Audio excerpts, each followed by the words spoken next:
پرندے کی اطاعت۔ عمار بن یاسر اور جابر انصاری سے روایت ہے کہ ہم امیر المومنین مولا علی کے ساتھ ایک صحرا سے گزر رہے تھے۔ ہم ابھی پیچھے ہی تھے کہ حضرت علی آسمان کی طرف دیکھ کر مسکرائے، پھر اتنا مسکرائے کہ ہنس پڑے اور آسمان کی طرف مخاطب ہو کر فرمایا، اے پرندے تجھے کیا کہنا ہے؟ ہم دونوں نے عرض کی، مولا امیر المومنین پرندہ کہاں ہے؟ دور دور تک آسمان پر کسی پرندے کا پتہ نہیں ہے۔ اپنے فرمایا، تمہیں نظر نہیں آتا؟ پھر فرمایا، کیا تم اس پرندے کو بولتا ہوا دیکھنا چاہتے ہو؟ ہم نے عرض کی، ہاں۔ اپنے آسمان کی طرف ہاتھ اٹھا کر کوئی دعا مانگی جو آہستہ آہستہ تھی۔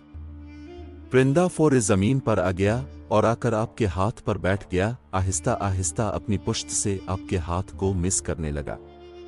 اپنے پرندے سے فرمایا، اللہ کے حکم سے بولو۔ پرندہ صاف عربی زبان میں گویا ہم کلام ہوا اور عرض کی، السلام علیکم امیر المومنین۔ اپنے اس کے سلام کا جواب دیا، پھر اس پرندے سے دریافت کیا کہ اس صحرا میں جہاں نہ پانی ہے نہ پودے ہیں، تم اپنی خوراک کہاں سے حاصل کرتے ہو؟ پرندے نے عرض کی، اے آقا، جب بھوکا ہوتا ہوں، اب حضرات کی روایت کا ذکر کرتا ہوں، سیر ہو جاتا ہوں، پھر کھانے کی تمنا نہیں رہتی۔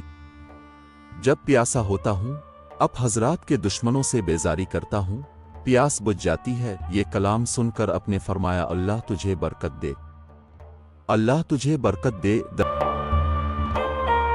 در خیبر ہر خاص عام کتب میں کثرت کے ساتھ در خیبر کا واقعہ درج ہے، جو آپ کی روحانی قوت کا آئینہ دار ہے۔ رسول خدا نے مولا علی کو بروزن خیبر علم عطا فرمایا اور آپ کے حق میں دعا فرمائی۔ آپ یہودیوں کے مضبوط ترین قلعہ کی طرف روانہ ہوئے اور نامی گرامی پہلوانوں کو شکست دی۔ یہودیوں نے جب دیکھا کہ اب ان کی خیر نہیں تو وہ قلعہ کے اندر داخل ہو گئے اور دروازے کو اندر سے مضبوطی سے بند کر دیا۔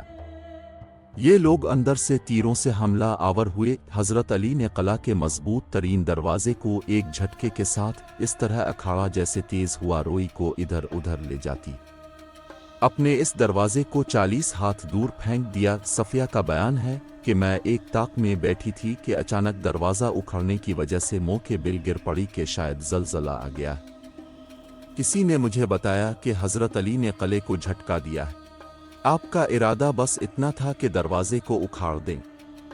بعض روایات میں یہ بھی ہے کہ اپنے اس در کو ڈھال کے طور پر استعمال کیا۔ جابر سے روایت ہے کہ جب مولا علی نے اس در کو اکھاڑ کر پھینکا تو تجربے کے طور پر پہلے 40 پھر 70 پھر 100 آدمیوں نے اس در کو اٹھانا جایا، مگر در اس قدر وزنی تھا کہ اس کو ہلا تک نہ سکے۔